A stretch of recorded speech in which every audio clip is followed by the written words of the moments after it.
passer.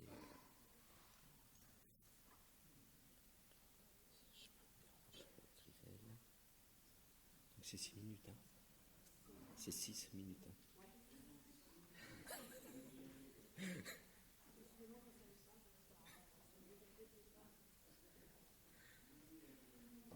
Mais il n'y avait pas de train, il y a des trains qui ont été. Ah, vous avez parlé ce matin, c'est ça?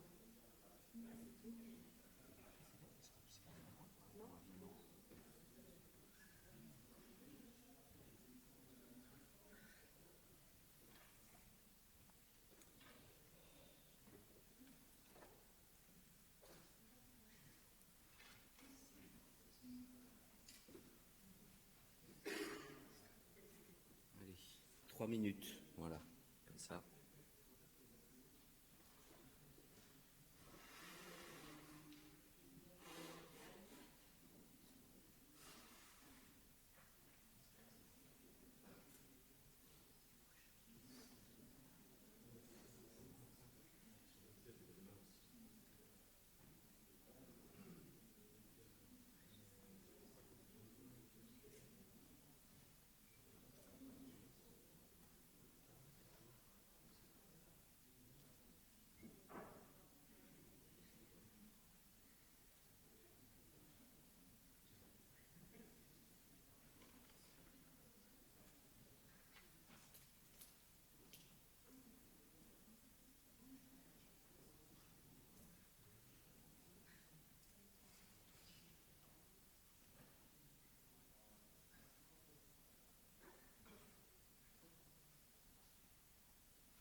Bien, écoutez, si vous voulez, on va commencer pour pas prendre trop de retard, hein, puisqu'on s'était donné jusque 35 maximum. Donc, on ouvre cette session, cette première session de communication orale. Il y aura le pendant demain matin. Donc, j'espère que la salle sera au moins aussi, j'allais dire dense, peut-être pas encore dense, mais que vous serez aussi nombreux demain matin, voire plus nombreux, c'est encore mieux. Donc, c'est quelque chose qu'on fait depuis très longtemps, en fait, ces communications orales. C'est une façon de valoriser les travaux. Alors j'allais dire les travaux des internes, mais ce n'est pas que des internes, hein, c'est des formations en général. Souvent, effectivement, c'est les plus jeunes qui présentent, mais en réalité, c'est le travail souvent d'une équipe. C'est un bel observatoire de ce qui se fait à l'échelle des centres en France. C'est un reflet du dynamisme des activités, du dynamisme de la recherche, de l'imagination, de la rigueur, et donc c'est tout à fait intéressant, avec la grande difficulté pour nous, au niveau du comité scientifique, de sélectionner parmi les abstracts celles qui nous semblent faire l'objet d'une communication orale. Bon, on s'appuie sur évidemment les aspects scientifiques, mais aussi un petit peu la pertinence, l'originalité du sujet. Et puis le dernier critère, c'est on essaye quand même de diversifier en ayant des choses un petit peu plus fondamentales, des choses très pratiques et autres. Voilà, c'est un petit peu notre façon de faire. Alors, en 2 mots, donc, j'ai l'honneur de modérer cette session avec mon collègue Jean Vigneron. Alors, j'allais dire que tout le monde connaît, bien sûr, vous avez la chance d'avoir le grand chef de Stabilis, en chair et en os, donc profitez-en, et qui est pharmacien donc au CHU de Nancy, et moi-même, Christophe Bardin, à l'hôpital Cochin. Alors, on a les règles, vous les connaissez, c'est 6 minutes, c'est aussi un exercice de rigueur, d'être concis et de savoir présenter en 6 minutes vos travaux. 6 minutes, 4 minutes de questions. Le but, c'est pas d'avoir des questions pour déstabiliser, mais c'est simplement pour mieux comprendre. Donc, j'invite à tous ceux, effectivement, ça donne un côté un peu interactif, c'est tout à fait intéressant et puis valorisant pour ceux qui présentent. Il n'y a rien de pire qu'un blanc après des sessions. 6 minutes et 4 minutes. Voilà, je pense avoir tout dit.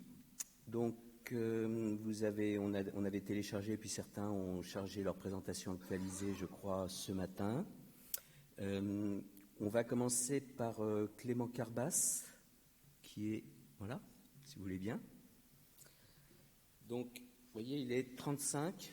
Donc, normalement, si tout le monde respecte, y compris nous, on sera dans les temps et on terminera effectivement à 9h30. Voilà. Donc, je laisse la parole à Clément Carbas. Alors, j'oublie une chose. À tous les orateurs, juste avant votre communication, vous présentez, enfin, très brièvement, dites qui vous êtes, enfin, quel statut, vous êtes interne, vous êtes assistant, et où vous exercez. Voilà. Actuellement, ok. Actuellement, oui, parce que ça change. Hein, moi, j'étais resté sur Avignon, vous voyez. Oui. Donc bonjour à tous, je suis Clément Carbas, je suis interne en 6e semestre actuellement à l'ICM à Montpellier. Donc, 6 minutes, ça me va. Ça charge. C'est bon ? Donc je vais vous faire une présentation sur l'accompagnement des patients en France dans les structures hospitalières. C'était une enquête qu'on a réalisée nationalement en 2018 en compagnie de Chloé Estourné et Pierre Rocagnère qui n'ont pas pu être là et sous la direction du docteur de Crozal à l'Institut Sainte-Catherine d'Avignon. Donc tout d'abord, nous sommes partis du plan cancer 2014-2018 où un des axes était l'accompagnement éducatif des patients sous anticancéreux oraux, surtout l'objectif 3 avec dans la troisième action qui vise à impliquer le patient en développant l'éducation thérapeutique en cancérologie. Donc ça cherchait vraiment à prévenir et gérer les effets indésirables, améliorer la qualité de vie, vérifier l'observance et la sécurité des thérapies orales. Donc notre objectif, c'était un état des lieux national de cette activité dans tous les centres. Donc nous avons réalisé un questionnaire fermé à choix multiples sous la forme d'un Google Form assez classique. En première partie, on s'est intéressé à quel type d'activité nous avons dans les centres. La deuxième partie était plus axée sur quels sont les critères de priorisation des centres sur cet accompagnement. Et la dernière était sur le format et contenu des séances de cet accompagnement. Donc nous sommes basés sur les données du 7 mars 2018 de l'INCa pour savoir quels centres faisaient de la cancérologie et on a exclu les centres qui ne réalisaient que de la radiothérapie. Nous avons aussi diffusé un courriel par la commission junior de la SFPO, l'association des internes montpelliérains, marseillais et parisiens et de l'ADIF. Donc au final, on a réellement envoyé 483 mails, mais on voit qu'on n'a que 364 centres qui ont été réellement contactés. En fait, on a eu des gros soucis pour avoir les mails de nos correspondants. Au final, donc 101 réponses, donc 28% des gens contactés. C'était 71% des CHU, 55% des CLCC, 27% des CHG et 11,5% des centres privés hors CLCC. Donc on voit qu'on a quand même, sur les centres contactés, 64 centres qui proposent un type d'accompagnement. Majoritairement, ce sont des consultations, donc essentiellement des primo-prescriptions, mais aussi des consultations de suivi. Et on a 29 centres qui font de la conciliation et 22 centres de l'éducation thérapeutique des patients. Ce qui est intéressant de noter, c'est que dans 70% des cas, l'établissement effectue plus d'une activité d'accompagnement et dans 27%, donc 17 centres, le centre effectue les 3 types d'activités. Donc maintenant, la première question qu'on peut se poser, c'est combien on réalise de patients par semaine. On voit que c'est à peu près équivalent, donc on a un tiers qui font moins de 2 patients par semaine, un autre tiers qui ont entre 2 et 5 patients et un peu moins d'un tiers qui font plus de 5 patients. Ce qui est intéressant de noter, c'est que sur les centres qui voient le plus de patients, ce sont essentiellement des CLCC et des CHU. Donc maintenant, le type de financement, on s'est intéressé sur le fait est-ce qu'il existe un financement extérieur à l'établissement. On voit qu'on a 20 centres qui ont reçu un don. Donc c'était 12 appels à projets de l'ARS, 6 financements par enveloppe MIG et 3 financements spécifiques dans un programme d'ETP en fait. Dernier point qui nous tenait à cœur, c'était la continuité des soins et de l'accompagnement, ce qu'on appelle communément le lien ville-hôpital. On voit que 84% des centres en réalisent, essentiellement avec l'officine, donc 53 centres, le médecin traitant et un peu moins les infirmiers libéraux. Maintenant, quand se déroule la date de début d'activité, seuls 10 centres l'ont mis en place avant 2014 Et entre 2014 et juillet 2018, 33 centres. Et tout récemment, dans notre étude, 15 centres se sont mis. Donc on a vraiment une sorte d'impulsion du plan cancer entre 2014 et 2019. Ce qui est intéressant de noter, c'est que le travail est toujours en cours, puisque sur les 37 centres qui ne proposent pas d'accompagnement, la moitié en ont le projet à court terme, donc normalement dans l'année 2019. Ce que je dirais surtout, c'est que c'est intéressant de noter que 63% des centres proposent une activité d'accompagnement. On voit que c'est une impulsion du plan cancer, c'est essentiellement des consultations de primo-prescription. Et on a le personnel pharmaceutique qui est pleinement impliqué dans cet accompagnement. Je dirais surtout que les critiques de l'étude, c'est qu'on a vraiment du mal à contacter tous les centres. On a un mailing list qui n'est pas à jour sur les centres hospitaliers qui réalisent de la cancérologie, et c'est ça le plus compliqué en fait pour communiquer. On a la limite du questionnaire à choix multiples, et on voit en fait qu'on a une énorme disparité entre CLCC, CHU, CHG. Ça peut s'expliquer en termes de moyens et de finances qui sont connus. Donc c'est souvent une activité qui a été agrémentée en plus d'une activité de routine en fait. En conclusion, je vous dirais surtout que l'accompagnement est toujours en développement avec des projets qui sont mis en place à court terme. Maintenant, la question qu'on a, c'est quel retour sur la sécurisation et le gain d'autonomie de nos patients. Et ça, je pense que c'est les essais cliniques qui vont apporter une réponse. On a l'essai DROP qui est en place et l'essai Unicancer article 51. Dernier point, c'est qu'on a aussi cherché quelles étaient les priorisations des patients, puisque quand même, on voit que c'est une activité qui s'est rajoutée à une activité de routine, et aussi comment étaient gérés ces formats. Je vous remercie tous pour votre attention, et je vous présente le Mont Ventoux, qui est pas loin d'ici et qui est très joli.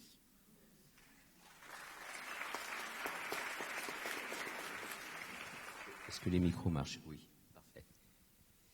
Alors, c'est bien parce que vous donnez l'exemple, 5 minutes 30. Donc c'est bien. Alors, quand il y a du temps en plus, c'est bien parce qu'on pourra vous poser des questions en plus. Super. Donc c'est super. Alors, on a des petites choses comme questions, mais priorité à la salle, bien sûr. Y a-t-il des questions, des remarques parce que là, ce qui est intéressant, c'est une étude multicentrique. Donc c'est tout à fait intéressant de privilégier les travaux multicentriques dans le domaine de la pharmacie hospitalière. Dans le cadre de la commission junior, non en fait Non, c'était un projet universitaire, mais je me suis appuyé sur la commission junior pour bien diffuser l'information. Très bien. Alors, des questions, des remarques, des idées. Alors, en attendant, puisqu'on a 3 minutes à peu près, la question, en fait, et ça c'est vrai pour toutes les présentations, ce qui est intéressant dans la discussion, c'est à la fois ce que ça montre, discuter par rapport à l'existant, et puis de voir un peu les biais possibles, puisqu'il y a toujours des biais dans une étude, c'est pas négatif, les biais c'est toujours... moi je me posais la question, c'est toujours le problème des questionnaires, de ceux qui répondent.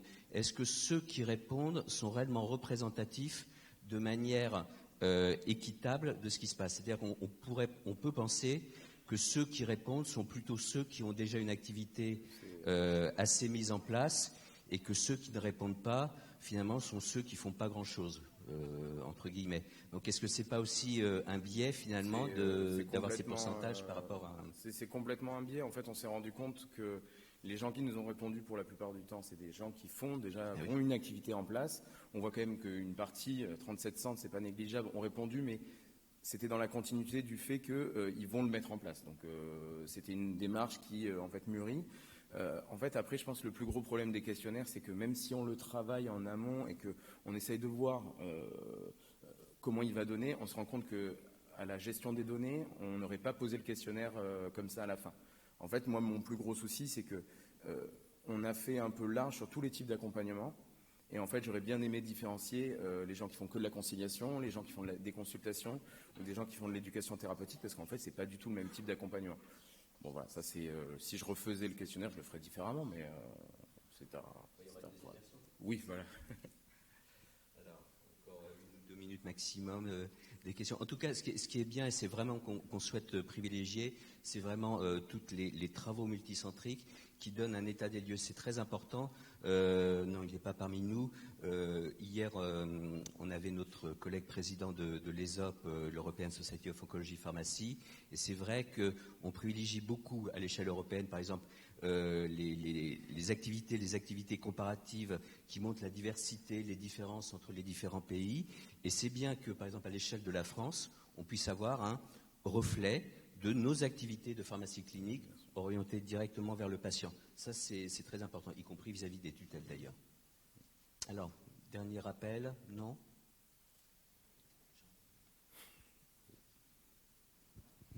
Oui, bon, c'est juste un complément. Oui, il y a 69% de 28% qui ont répondu. Donc, oui.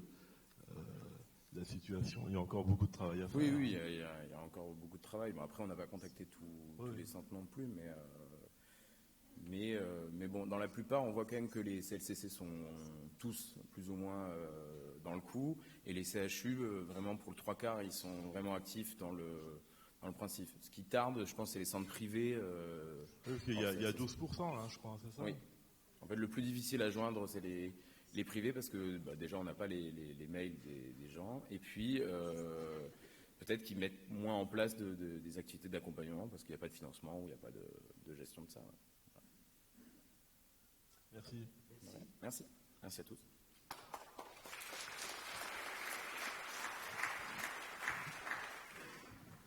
Alors, on va appeler pour la deuxième présentation, loading session, Morgane Renaud-Mailleux, qui est là.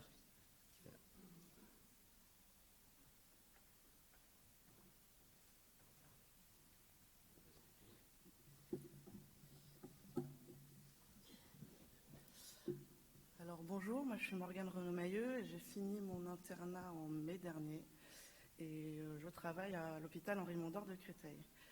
Donc aujourd'hui nous allons vous présenter une étude qui a été menée au sein de notre pharmacie, donc une étude de stabilité étendue de la doxorubicine à une concentration assez forte pour une amélioration des pratiques. Donc la problématique, c'est que pour nos seringues de chimio-embolisation, précédemment nous réalisions la préparation dans des seringues en polypropylène à partir de la solution prête à l'emploi de doxorubicine qui est concentrée à 2 mg par millilitre. Et de là, s'est posé deux problèmes. Donc premièrement, on s'est rendu compte qu'au niveau de la radiologie interventionnelle, les radiologues reversaient la doxorubicine dans une cupule afin de la récupérer dans une seringue en polycarbonate qui permettait le mélange avec le lipiodol parce que le lipiodol n'est pas compatible avec le polypropylène.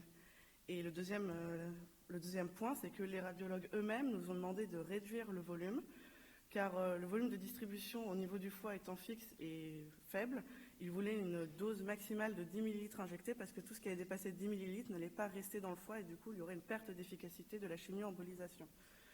Donc nous avons décidé de faire 2 en 1 et à partir du lyophilisat de la doxorubicine, nous avons reconstitué, après demande dans d'autres centres, une solution de doxorubicine à 60 mg par 9 ml dans des seringues directement en polycarbonate afin d'éviter le reversement dans la cupule au niveau de la radiologie.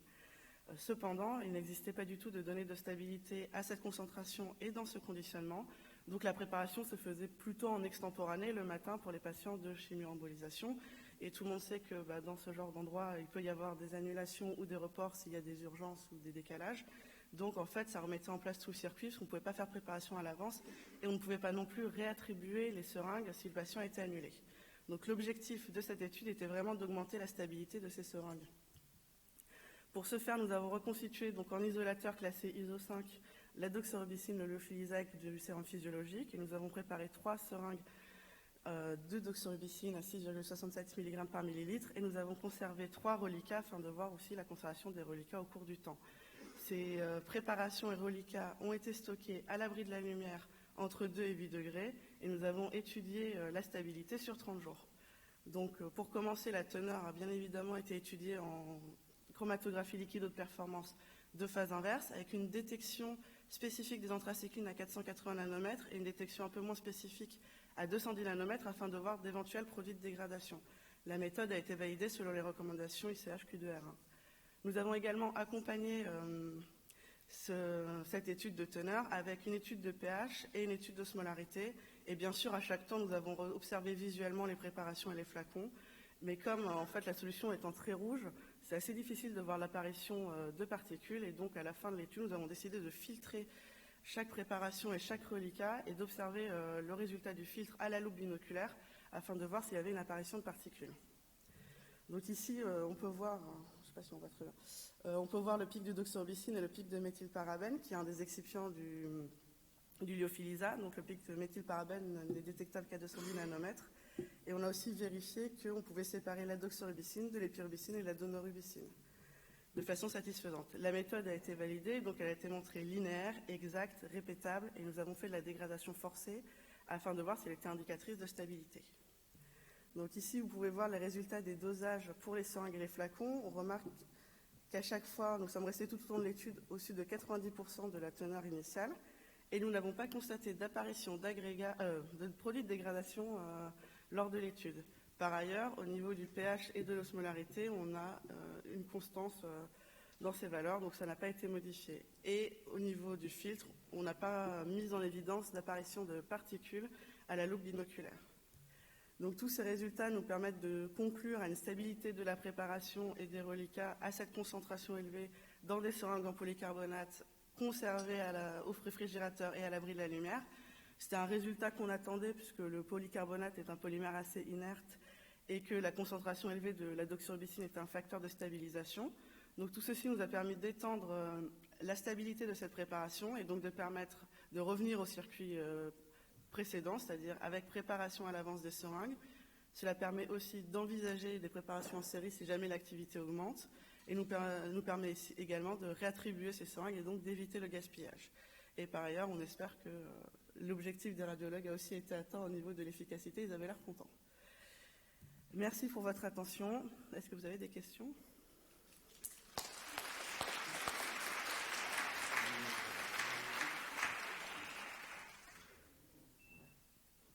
Ça rétrécit au fur et à mesure, il reste encore plus de temps. Alors, on imagine, il y a des questions pour ceux qui sont particulièrement férus d'études de stabilité et considérations physico-chimiques, pharmacotechnie et autres. Des remarques, des questions ? C'est Jean qui va introduire, qui va motiver la salle pour... Ah si, voilà. Non. Je ne sais pas s'il y a un micro qui circule. Oui.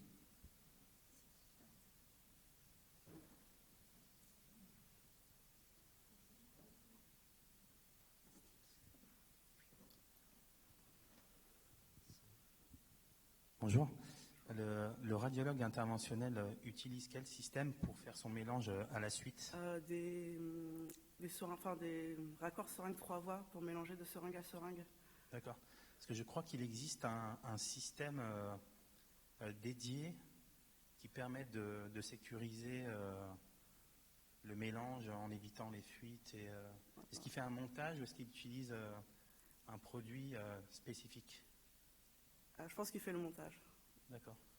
Parce que moi-même, j'ai déjà vu dans mon centre préparé, j'ai voulu voir comment ça se faisait. C'est vrai que c'est assez artisanal, mais j'ai entendu parler d'un kit réservé à cet usage. Voilà, c'est pour ça. Alors ça n'a pas rapport avec la stabilité, mais c'était intéressant de...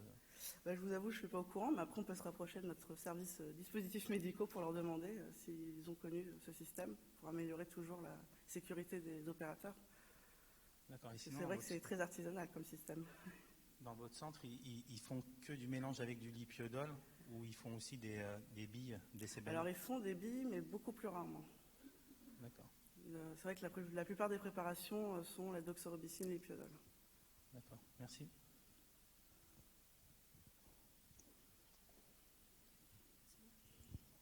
Ouais, j'ai une question sur l'osmolalité. Quel est l'intérêt de mesurer l'osmolalité en dehors du fait d'avoir la valeur initiale et tout, parce que quels sont vos critères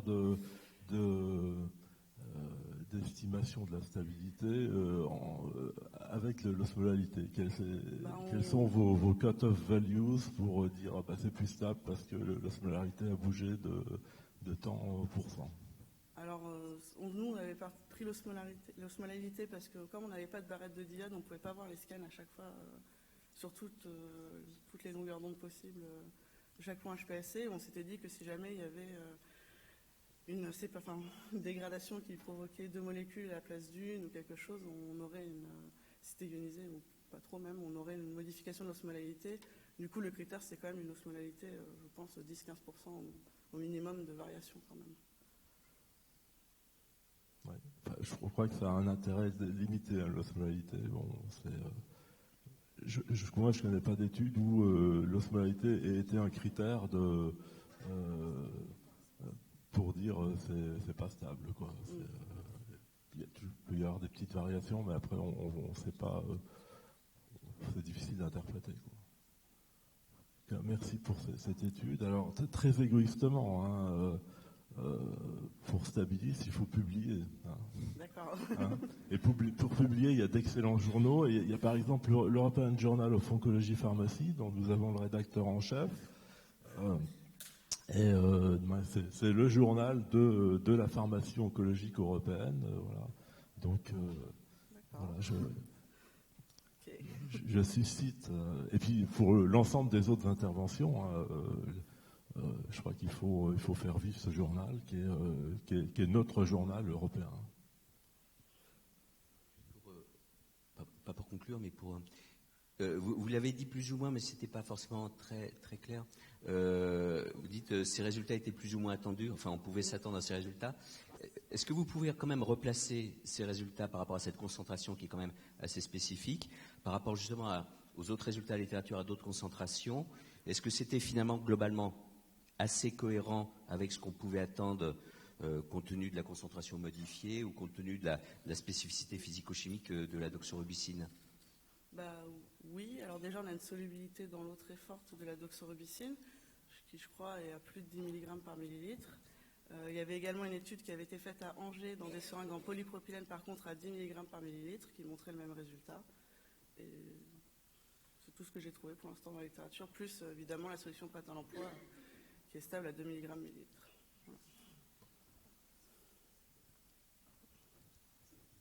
Voilà. Merci. Merci beaucoup.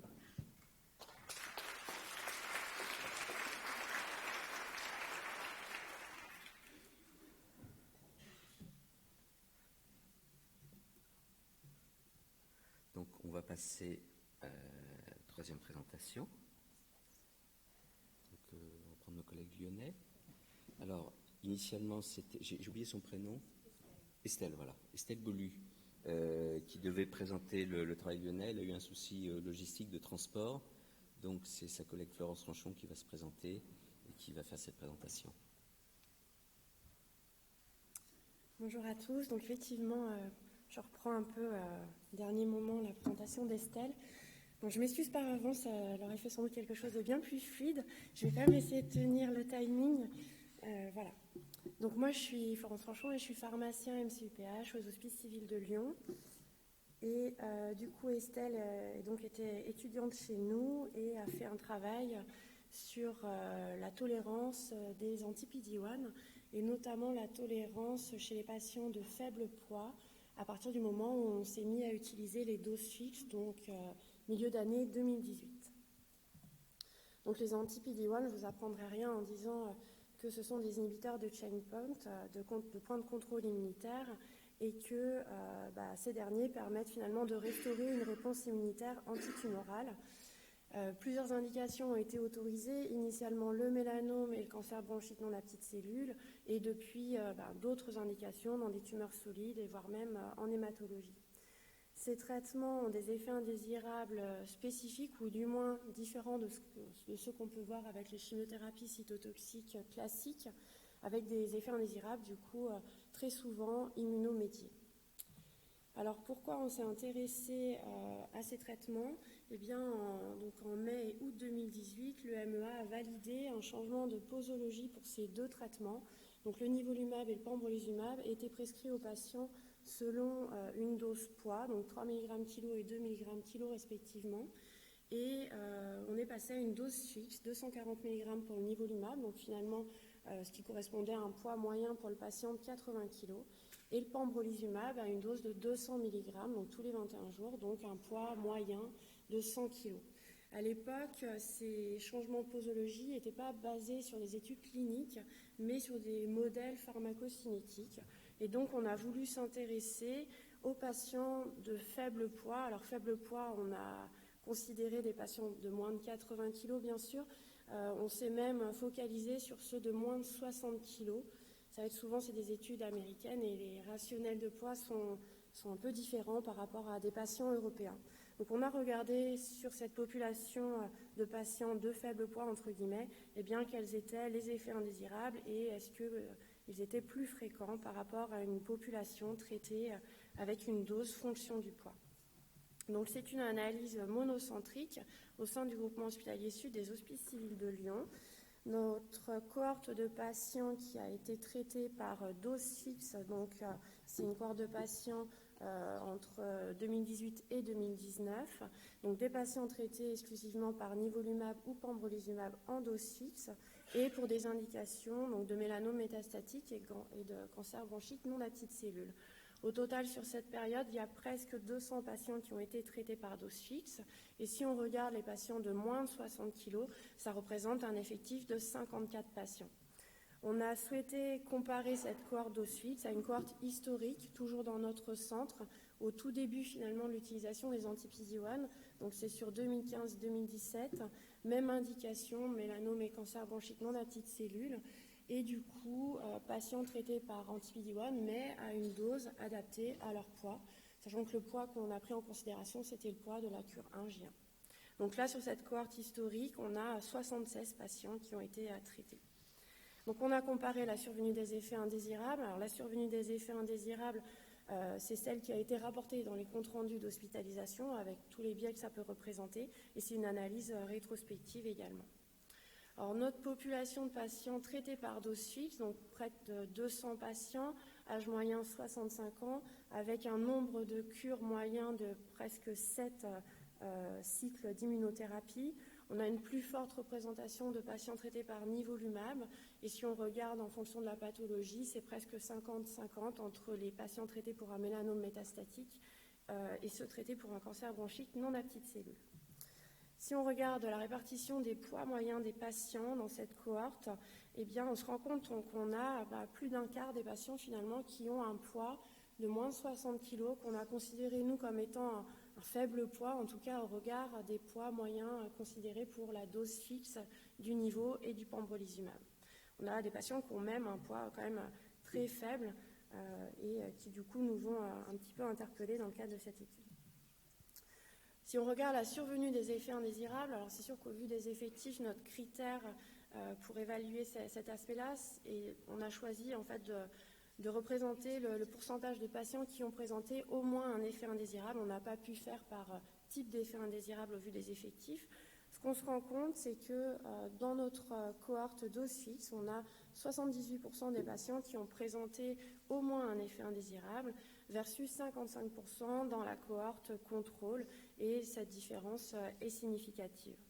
Si on regarde en détail par rapport aux molécules utilisées, pembrolizumab ou nivolumab, il semble y avoir un peu plus d'effets indésirables avec le pembro, mais la différence n'est pas significative même si on retrouve cette tendance.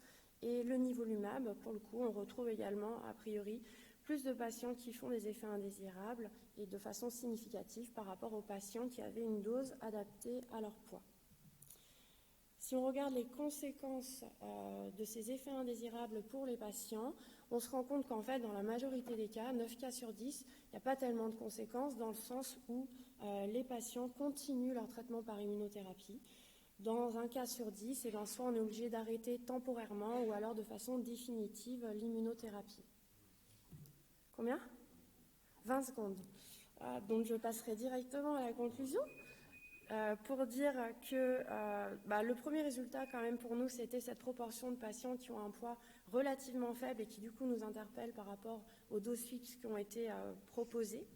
Dans notre cohorte, même si on est bien d'accord qu'il y a des biais, il y avait quand même une survenue d'effets indésirables qui était supérieure dans la cohorte dose fixe versus cette cohorte contrôle. Et puis, au-delà de l'impact clinique qui mériterait bien sûr d'être plus étudié en détail sur des cohortes plus importantes, s'est posé, je pense, pour nous tous, la problématique du surcoût que ça a pu représenter au moment de ce passage à la dose fixe où la diminution des prix n'était pas forcément effective et les conditionnements annoncés par les laboratoires, notamment à 240 mg, n'étaient pas encore commercialisés non plus. Voilà, je vous remercie de votre attention.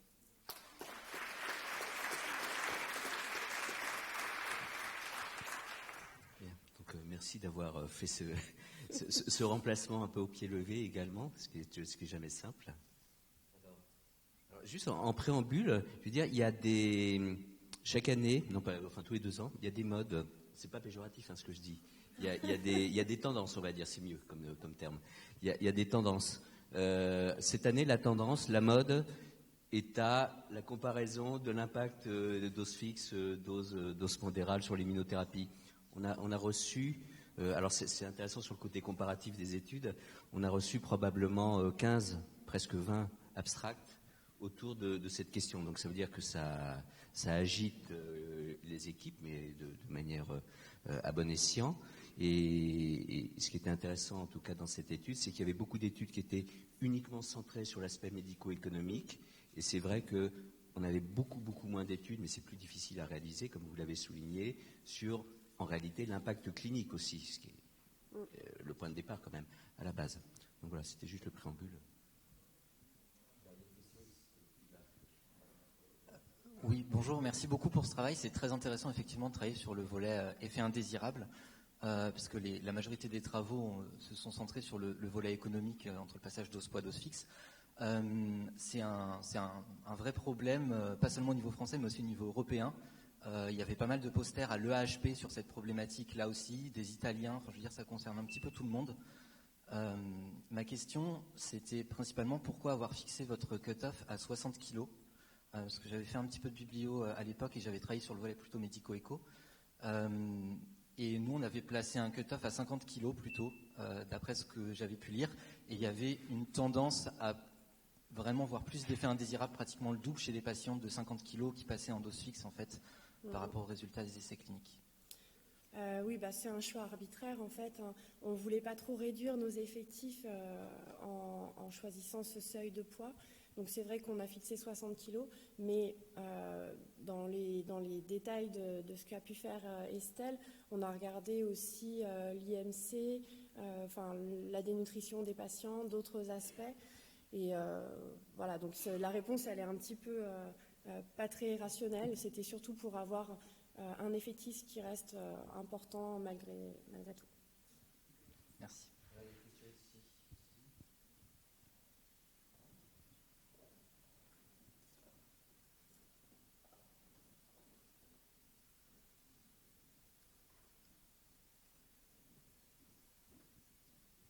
Bonjour, merci pour cette présentation. Rapidement, juste une question, puisqu'on est sur une étude rétrospective faite sur 2 périodes différentes. Est-ce que vous avez pu vous assurer que la prévention et la prise en charge des effets indésirables entre les 2 périodes n'avaient pas changé en termes de pratique de service? Alors c'est un peu poussé comme question, mais c'est vrai que c'est toujours la difficulté qu'on a aussi pour être sûr de ça, quoi. Non, c'est une des limites importantes parce qu'effectivement, notre cohorte historique, elle est au tout début de l'utilisation des anti-PD-1 et les oncologues n'étaient pas forcément très habitués à gérer les effets indésirables. Je pense aux dysthyroïdies ou même aux hypophysites, des choses qu'on ne voyait pas tellement avec les cytotoxiques. Et depuis, et en l'occurrence dans le cadre de la cohorte sur les doses fixes, il y a un réseau qui s'est constitué, il y a eu beaucoup de formations au sein de l'hôpital sur des référents par organe sur les différents types de toxicité. Et du coup, la prise en charge, elle est bien plus précoce. On a aussi un système de PRO pour les patients, donc de Patient Reported Outcomes, qui permet de prendre en charge les patients plus tôt. Donc c'est clair qu'il y a une vraie différence à ce niveau-là sur la prise en charge. Bien joué. Encore une seule dernière. Je ne sais pas qui avait levé la main en premier. Bon. Voilà. Oui, merci pour le travail parce que je trouve ça assez intéressant par rapport à ce qui est dit dans le RCP des 2 produits où ils disent qu'il n'y a pas de différence significative ni en termes d'efficacité ni de tolérance. C'est vrai qu'il y a un peu le flou sur ce changement de posologie parce que là, les 2 médicaments ont eu l'AMM en adjuvant. Vous en avez un qui est en dose fixe et l'autre est resté en milligrammes par kilo. C'est un peu bizarre. Et je voulais savoir si à l'issue de ce travail, vous êtes revenu, vous, pour les patients inférieurs à 80 kg, à la dose de 3 mg kg de niveau. Non. Non, alors après, là, c'était des résultats intermédiaires. Il faut qu'on en rediscute avec les oncologues pour voir s'ils trouvent ça pertinent dans la pratique. C'est vrai que le système derrière de suivi des patients sur ces effets indésirables a aussi pas mal évolué. Donc, il faut qu'on en rediscute, quoi. Mais on n'a pas changé là nos pratiques. Ouais, juste une remarque, vous avez parlé du flaconnage en disant le labo n'a pas fait tout de suite, mais ça n'a pas d'importance puisque il y a une étude de nos amis de Mondor qui a prouvé que il y a une stabilité des reliquats et qu'on peut réutiliser. Donc quel que soit le flaconnage du labo, il y a zéro perte. On utilise les résidus bien sûr et il n'y avait pas de perte réelle du produit, mais c'est vrai que quand ça a été annoncé par le laboratoire, il y avait en même temps le passage de on va vous donner une forme prête à l'emploi, 240 mg, ça sera plus facile pour la manip. Nous, on ne voyait pas tellement un intérêt majeur à ça. Et le prix sera revu dans ce contexte-là. Sauf qu'en fait, ça a pris quand même un petit peu de temps avant que le prix soit revu. Mais effectivement, on gardait les résidus, donc on ne perdait pas réellement de flacons. Très bien. Merci beaucoup pour cette présentation.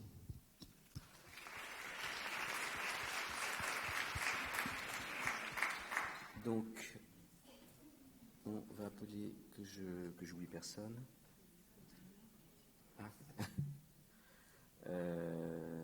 Charlotte Bérard, c'est bien ça, Charlotte, hein, oui. On a deux Charlotte, c'est bien. Voilà.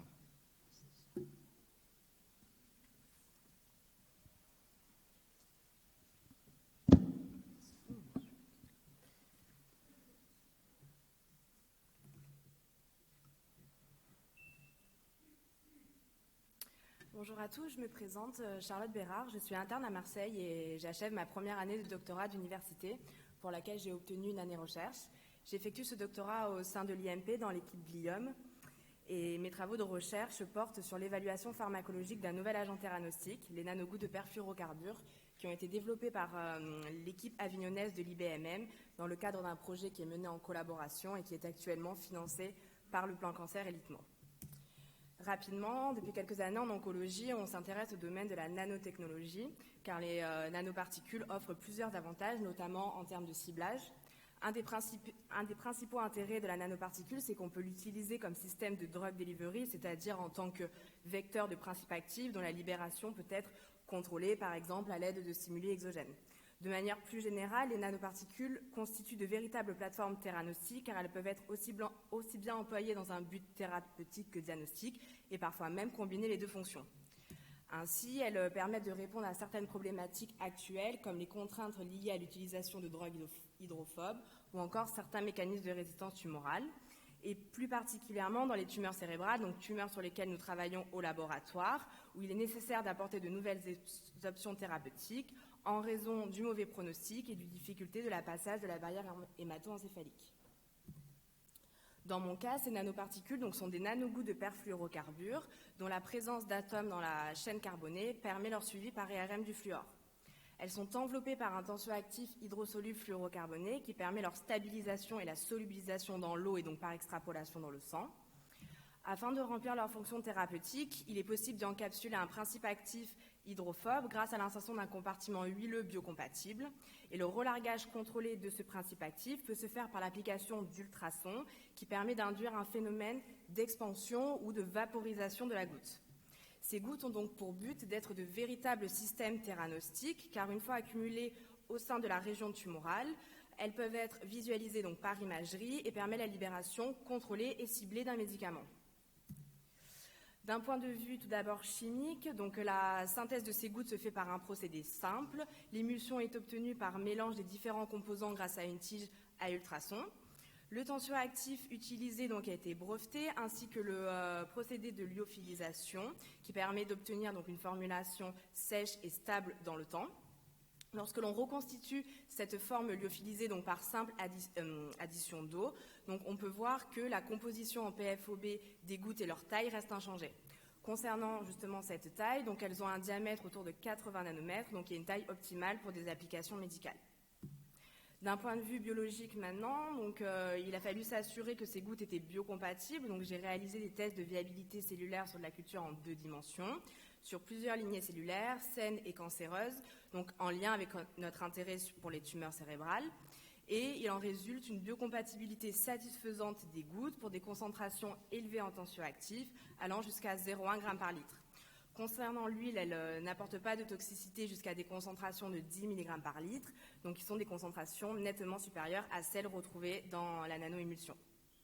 D'autre part, donc, il a fallu s'assurer que les gouttes pouvaient transporter un agent hydrophobe. Donc, pour cela, j'ai utilisé une version doublement marquée des gouttes. L'enveloppe de la goutte, c'est-à-dire le tensioactif, a été marquée avec de la fluorescéine par greffage covalent et le cœur de la goutte avec un fluorophore hydrophobe, le DID, qui a été directement solubilisé dans l'huile. Ces gouttes ont été mises en contact avec des cellules humaines de glioblastomes fluorescentes selon différents temps de traitement, donc allant de 30 minutes jusqu'à 24 heures. Et comme vous pouvez le voir donc, sur la photo du coup, de droite, donc on peut voir la colocalisation des 3 canaux, donc rouge pour la cellule, vert pour le tensioactif et bleu pour l'huile, qui confirme que les gouttes donc, sont bien à l'intérieur des cellules. J'ai pris volontairement donc, une acquisition qui est faite après 24 heures de traitement, car ça reste la plus visible pour une présentation, mais la colocalisation a été vue dès 2 heures après traitement. Mais pour avoir une cinétique de pénétration cellulaire plus précise, j'ai complété ces données avec de la cytométrie en flux, et on peut voir donc qu'après 4 heures de traitement par les gouttes, donc 90% des cellules sont doublement marquées, donc c'est-à-dire elles ont été internalisées. Et ce qui est aussi important de noter, c'est qu'après 4 heures de traitement, l'intensité moyenne des 2 fluorescences continue d'augmenter constamment jusqu'à 24 heures, suggérant alors que les gouttes ont une internalisation temps dépendante avec un mécanisme non saturable, du moins jusqu'à 24 heures.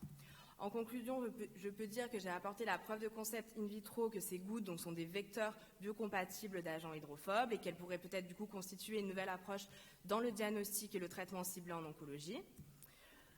Maintenant, j'espère obtenir la preuve de concept in vivo, donc que ces gouttes sont de bons candidats pour la prise en charge de tumeurs cérébrales, donc en obtenant des données d'innocuité, de biodistribution et d'accumulation intracérébrale chez le petit animal.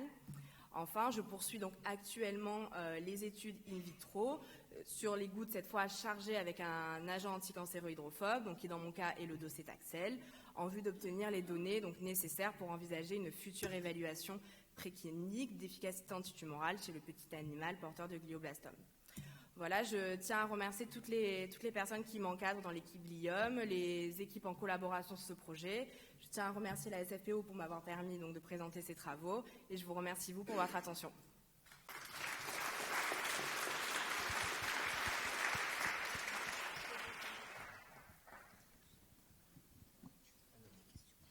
On a 1 minute, Muriel, Paul, pour quelques questions.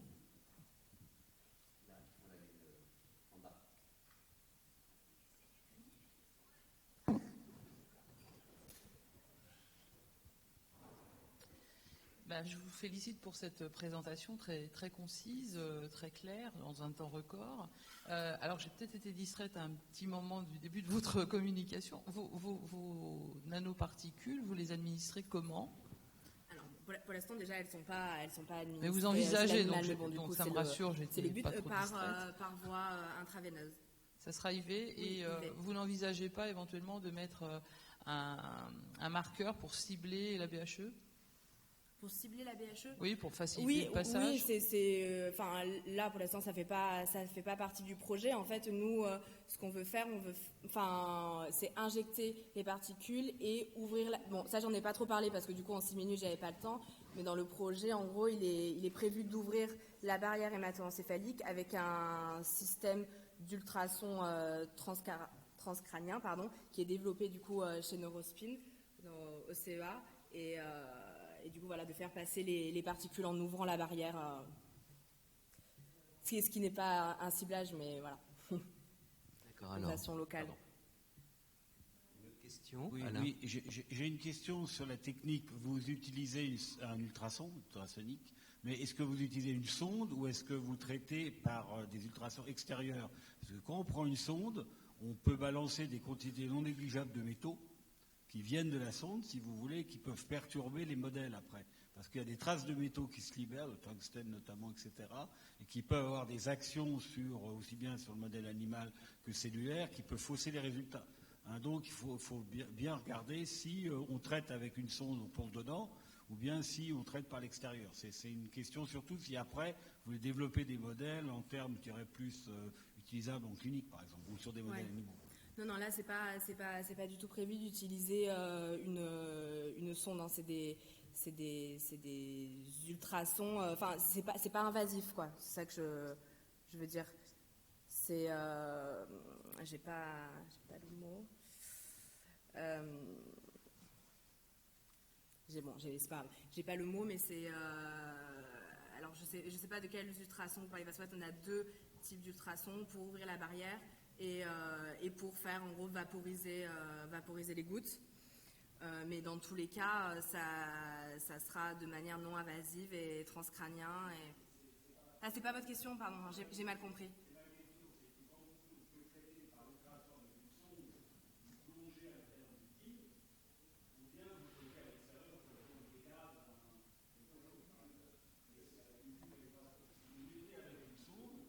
Risquer de libérer des métaux, parce que les ultrasons détruisent la sonde progressivement. Alors c'est des traces, mais ça peut suffire à avoir une action, je dirais, parasite sur le modèle cellulaire, par exemple, etc. Il faut faire très attention à ça, parce que c'est des pièges à con, entre guillemets, et on met l'ultrason là-dedans, et c'est bon, mais finalement, on libère des métaux, en quantité non négligeable, finalement, qui peuvent perturber complètement le modèle. Il faut faire très attention à ça. Merci. Juste une remarque sur par contre, le contexte général, en fait, le concept général, en fait, de ces formes vectorisées dans lequel on va activer, finalement, pour libérer le principe actif. Est-ce que, à la fois dans les molécules candidates et dans les systèmes, il y a des systèmes avec des études cliniques qui sont déjà bien avancées en phase 3, avec la gemcitabine dans le cancer du pancréas, qui pose de vrais problèmes, et alors qui n'utilisaient pas les ultrasons pour libérer. Alors, c'était pas forcément des nanogouttes, mais c'était avec une activation photodynamique. Oui. Vous avez, enfin, je ne sais pas si dans le laboratoire, vous travaillez également sur ce genre de concept aussi, c'est avec d'autres sources d'activation ou de dégradation de l'enveloppe, on va dire, tout simplement. Non, on n'a pas d'autres systèmes. Parce que ça, c'est un système qui est assez bien avancé, l'activation photodynamique, c'est breveté d'ailleurs. Non, d'accord. Non, on n'a pas d'autres systèmes que cela. Après, on travaille avec d'autres nanoparticules, mais qui sont pas forcément déjà des nanoparticules de drug delivery. Donc des nanoparticules, là, c'est par leur propriété intrinsèque. Donc c'est la photothermie. Donc là, on les chauffe par laser. Donc ça, c'est l'effet anticancéreux est retrouvé donc d'une autre façon, et d'autres aussi particules donc qui sont couplées là où on a vraiment un couplage et qui là sont dégradées par des enzymes tout simplement, mais pas de système comme ça de stimuli exogènes autres que les ultrasons dans notre cas-là. Bon, écoutez, s'il n'y a pas de questions, on va passer à la dernière. Ça va vite, hein. Dernière présentation. Merci encore.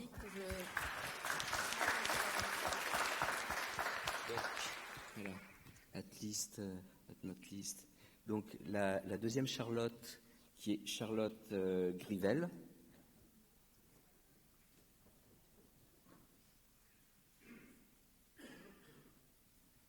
Je vous laisse.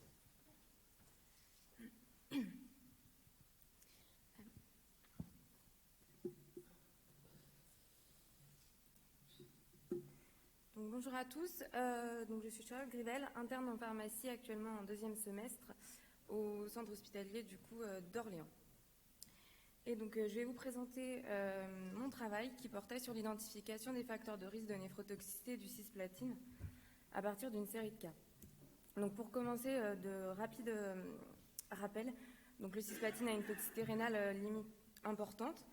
Sa distribution est marquée par une liaison aux protéines plasmatiques forte et rapide, et l'élimination de sa fraction libre est effectuée par filtration glomérulaire et sécrétion tubulaire via des transporteurs rénaux, OCT2 au niveau basolatéral et MAT1 et 2 au niveau apical des cellules tubulaires rénales. Et on note dans le RCP du cisplatine qu'une clairance de la créatinine selon Cockcroft et Go inférieure à 60 ml contre-indique son administration. Donc ce travail fait suite à la survenue début 2019 de plusieurs cas de néphrotoxicité rapprochés chez des patients traités par protocole extrême, donc associant du cisplatine à haute dose au cetuximab et au 5-fluorouracil. Et en vue d'une revue de mortalité, la recherche, l'identification des facteurs de risque et causes de néphrotoxicité du cisplatine a été menée.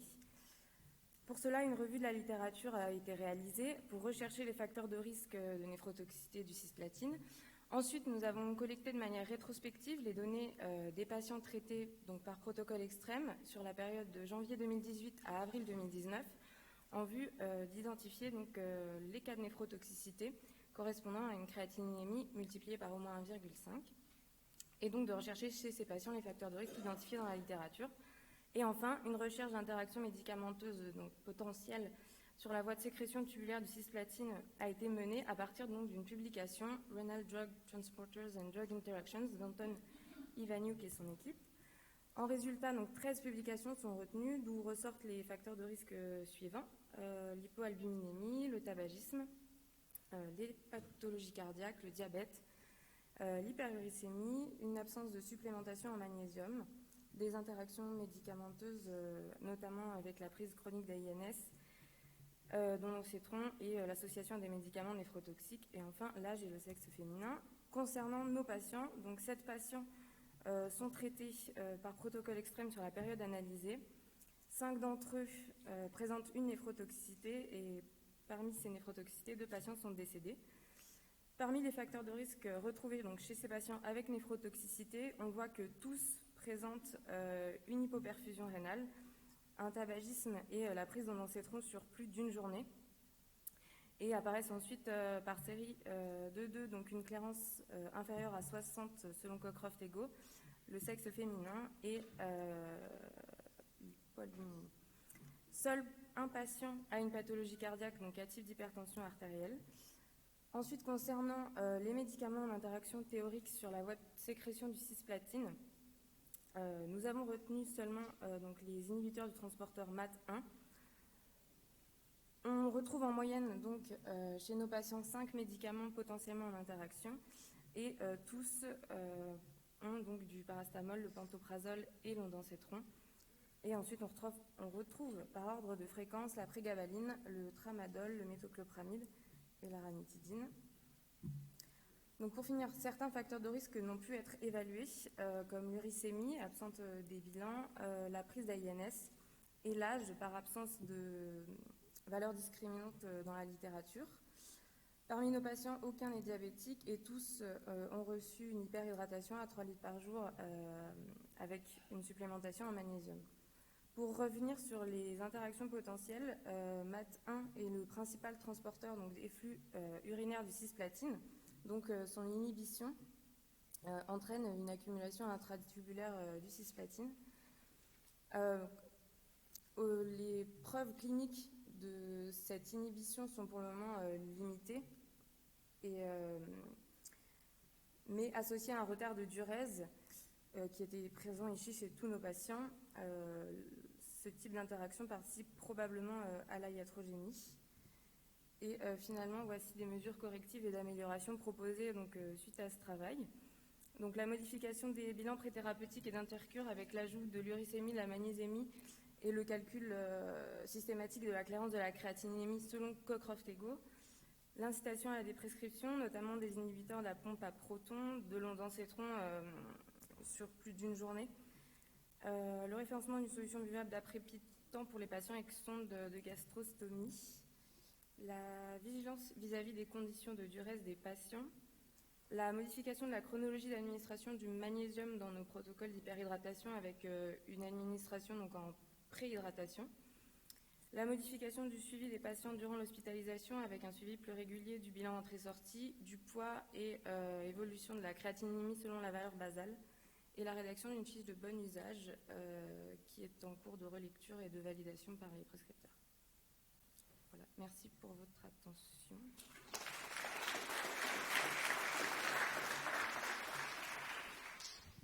C'est bien, vous concluez avec brio cette session, y compris au niveau du timing.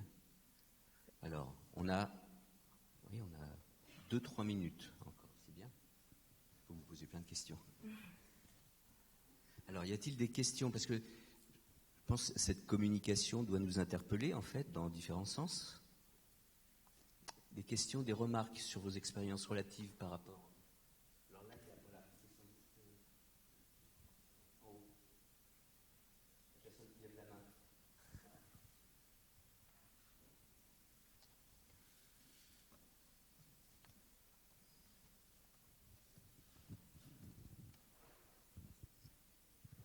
Merci beaucoup pour cette présentation. Je voulais savoir si vous saviez s'il y avait un polymorphisme qui existait du transporteur MAT1 qui pouvait modifier son activité. Alors, Je ne suis pas sûre, non, mais c'est possible. Il me semble avoir lu dans une publication que oui, il y avait des polymorphismes, mais je ne suis pas certaine.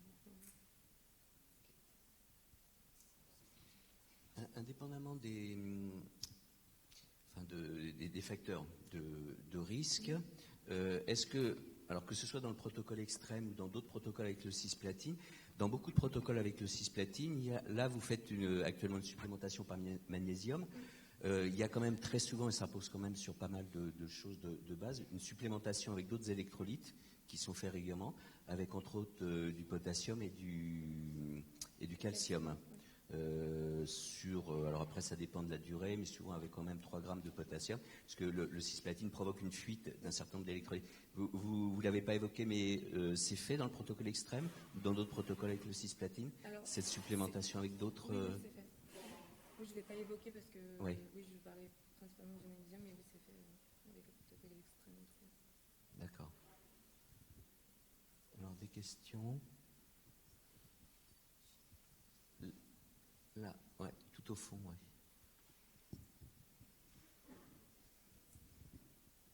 Du coup, bonjour. Est-ce que vous parlez de l'ondansetron? Est-ce que vous avez réfléchi aux potentielles mêmes interactions avec les autres inhibiteurs de 5-HT3, notamment les nouvelles associations qui sont utilisées avec le cisplatine? Notamment avec quoi? Avec les nouvelles associations, notamment le panonosétron. Est-ce qu'il y a la même interaction qui est retrouvée avec les autres molécules? Alors justement, il n'y a pas forcément. J'ai pas de données justement par rapport au palonosétron. J'avais retrouvé seulement avec l'ondansetron et le granicétron, je crois. Et on n'a pas retrouvé de données en effet avec le palonosétron sur la molécule. Donc, pour le moment, je ne sais pas.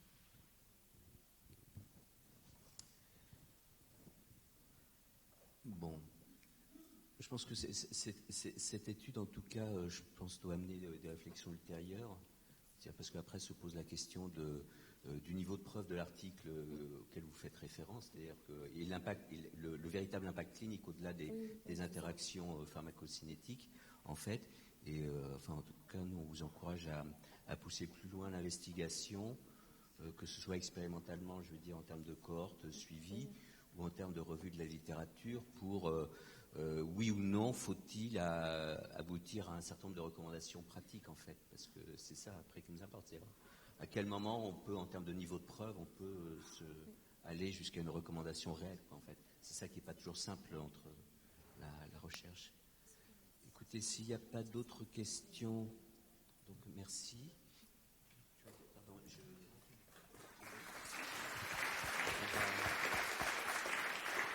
Et donc on va clôturer, tout simplement. Vous voyez, on est quasiment dans les temps, donc on ne sera pas taxé de retardataire.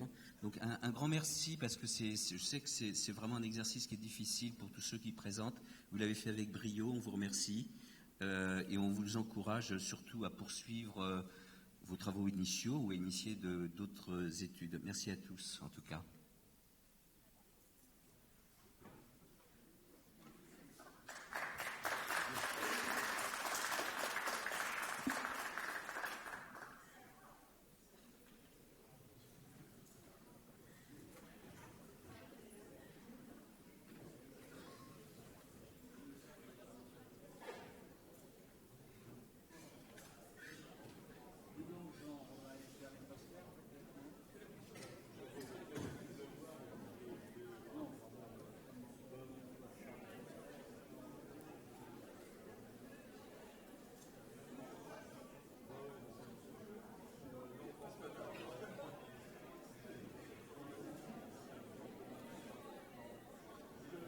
Alain, ouais, je te rejoins un peu au poster.